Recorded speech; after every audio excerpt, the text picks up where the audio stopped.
What is psychosocial? Psychosocial approach relates to the interrelation of social factors and the surrounding environment that have on their physical and mental ability to function to ourselves. It also looks at individuals in the context of the combined influence.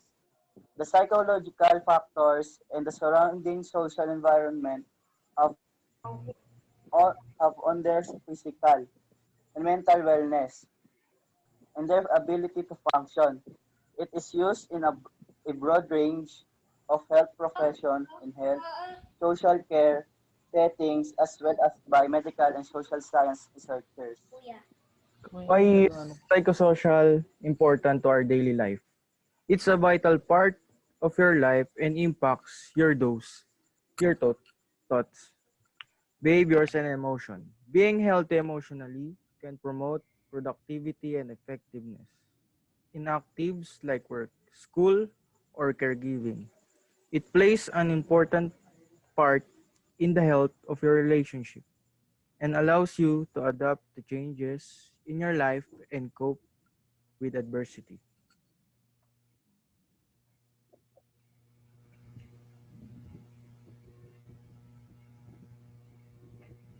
How does psychosocial factors affect our health behavior? Psychosocial factors such as stress, hostility, depression, hopelessness, and job control seems associated with physical these adverse risk profiles in terms of psychosocial factors seems to cluster with general social disadvantages. Remember to always have pride in themselves and their accomplishments, treat themselves with respect, are confident, accepting of themselves, and believe they are valuable.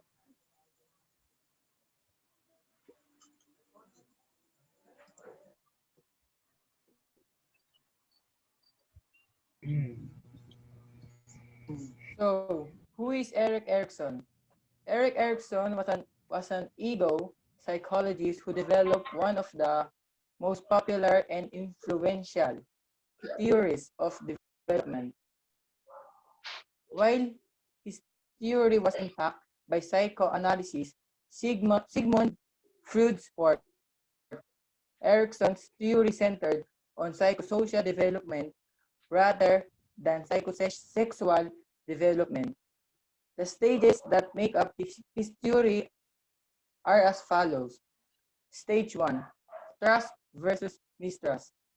Stage 2, autonomy versus shame and doubt. Stage 3, initiative versus guilt. Stage 4, industry versus inferiority.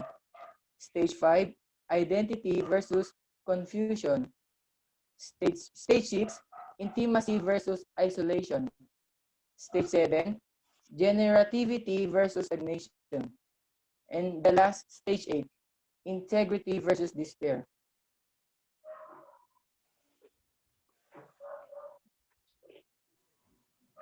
Stage 1.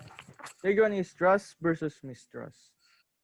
The trust versus mistrust stage is the first stage of psychologist Erik Erikson's theory of psychosocial development, which occurs between birth and approximately 18 months of age. According to Erikson,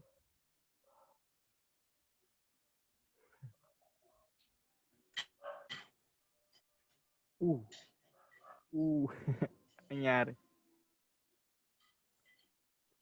According to Erikson, the trust versus mistrust stage is the most important period in a person's life because it shapes our view of the world as well as our personalities. What happens during this stage? It is it is in this initial stage of development that child learn whether or not they can trust the world. As you might deduce, it is the care they receive from their parents and other adults that is critical for forming this trust. Second, if a child successfully develops trust, he will feel safe and secure in the world. Caregivers who are innocent, inconsistent, emotionally unavailable, or reject the child contribute to feelings of mistrust in the children they care for. Failure to develop trust can result in fear and a belief that the world is inconsistent and unpredictable.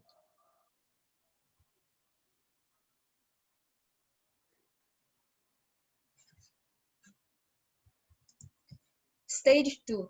Autonomy versus shame and doubt. Autonomy versus shame and doubt is the second stage of Erik Erikson's stages of psychosocial development. This stage occurs between the age of 18 months to around age 2 or 3 years old. According to Erikson, children at this stage are focused on developing a greater sense of self-control. What happens during this stage? During this previous stage of development, trust versus mistrust, children are almost entirely dependent upon others for their care and safety. It is during this stage that children build the foundations of trust in the world. As they progress in the second stage, however, it is important for young children to begin developing a sense of personal independence and control. As they learn to do things for themselves, they establish a sense of control over themselves as well as some basic confidence in their own abilities.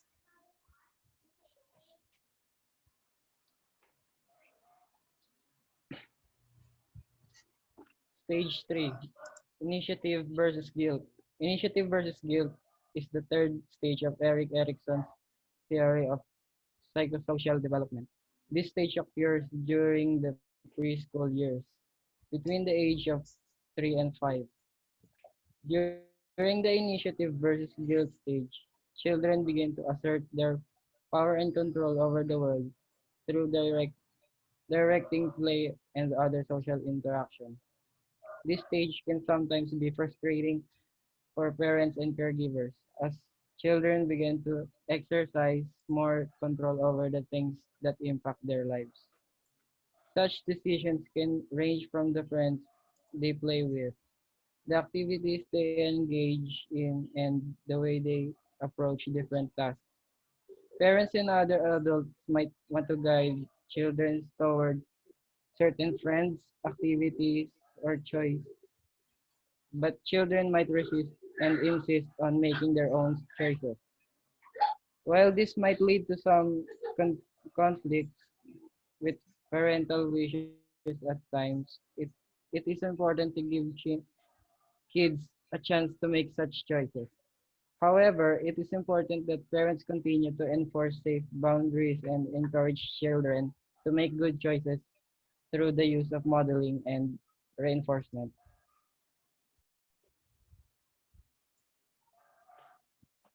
Industry versus inferiority. Industry versus inferiority is the fourth stage of Erikson theory of psychosocial development, which happens after the third stage of initiative versus guilt. This stage occurs during childhood between the ages of approximately 6 to 8 years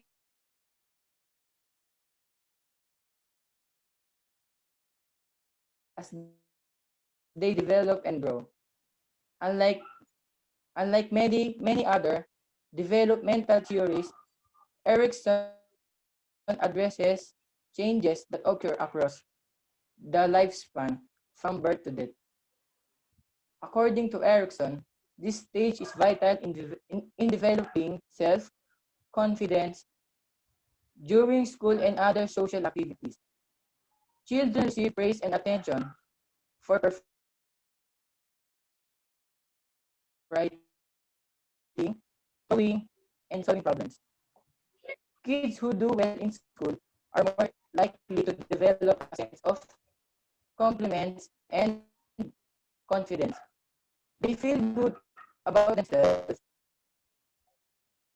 and their ability to succeed. Children who struggle with schoolwork may have a harder time developing these feelings of sureness. Instead, instead they may be left with feelings of inadequacy and inferiority. Next. Stage 5, identity and confusion.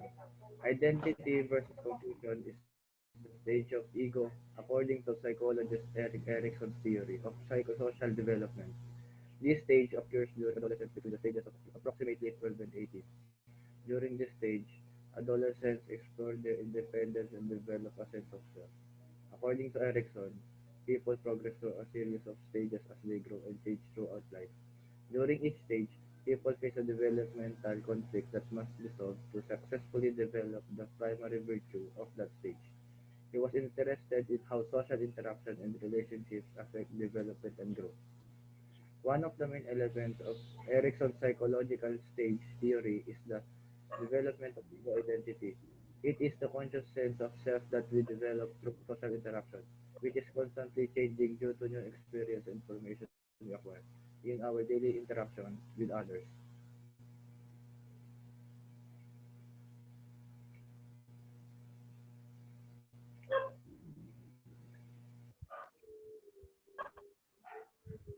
Sino na?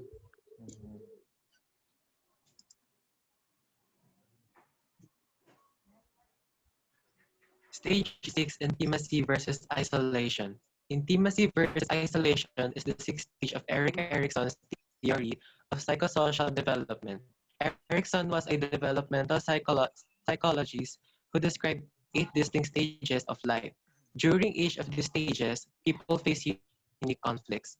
How a person manages these conflicts plays a role in the outcome of and future of their life. This stage takes place during young adulthood between the ages of approximately 90 and 40. The major conflict at this stage of life centers on forming intimate, loving relationships with other people. Success at this stage leads to fulfilling relationships. Struggling at this stage, on the other hand, can result in feelings of loneliness and isolation. Erikson believed that it was vital to develop close, committed relationship with other people. As people enter adulthood, these emotionally intimate relationships play a critical role in a person's emotional well-being. Stage 6, Intimacy versus Isolation. Intimacy versus isolation is the sixth stage of Erik Erikson theory of psychosocial development. Erikson was a development psychologist who described 8 distinct stages of life. During, of, during each of these stages, people face unique conflicts. How a person manages these conflicts plays a role in the outcome and future of their life. This stage takes place during young adulthood between the ages of approximately 19 and 40. The major conflict at this stage of life centers on forming intimate, loving relationships with other people. Success at this stage leads to fulfilling relationship. Struggle at this stage, on the other hand, can result in feelings of loneliness and isolation. Erikson believed that it was vital to develop close, commitment relationship with other people as people enter adulthood. This emotional, intimate relationship play a critical role in a person's emotional well-being.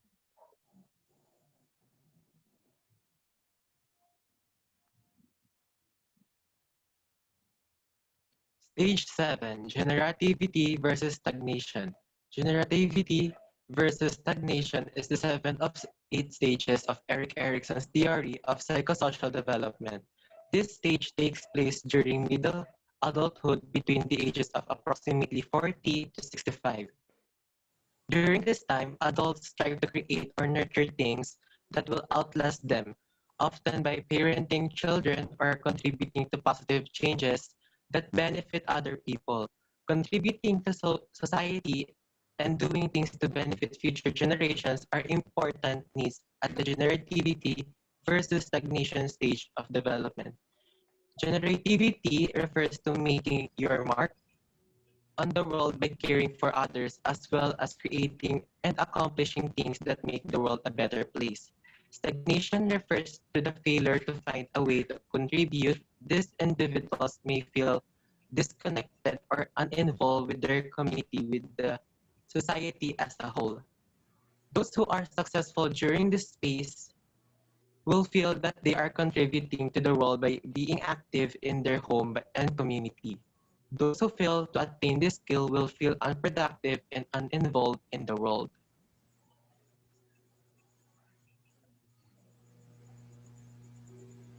Stage 8, integrity versus despair. This is the last stage. Integrity versus despair is the eighth and final stage of Erik Erikson's theory of psychosocial development. This stage begins at approximately age 65 and ends at death. Psychologists, counselors, and nurses today use the concept of Erikson's stage when providing care for aging patients. Erikson's theory suggests that people pass through eight distinctive developmental stages as they grow and change through life. While many developmental theories tend to focus purely on childhood events, Erikson was one of the few theorists to look at development across the entire course of the lifespan. He was one of the first to view the aging process itself as part of human development. The integrity versus despair stage begins as the aging adult begins to tackle the problem of his or her mortality. The onset of this stage is often triggered by life events such as retirement, the loss of a spouse, the loss of friends and acquaintances, facing a terminal illness, and other changes to major roles in life. How do we maintain our psychosocial health?